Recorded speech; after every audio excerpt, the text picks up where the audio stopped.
സാറിനല്ല വിഷമമുണ്ടെന്ന് എനിക്കറിയാം. പക്ഷെ സത്യമായിട്ട് എനിക്കൊന്നും ഓർമ്മ വരുന്നില്ല.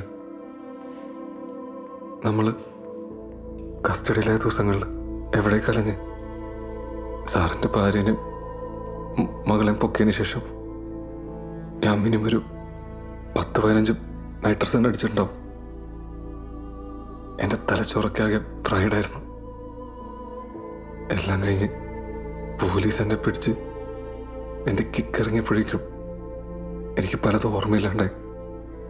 സാറ് എത്ര വട്ടം എന്നെ ഇതുപോലെ കാണാൻ വന്നാലും എനിക്കിനിയൊന്നും ഓർമ്മ വരും തോന്നുന്നില്ല.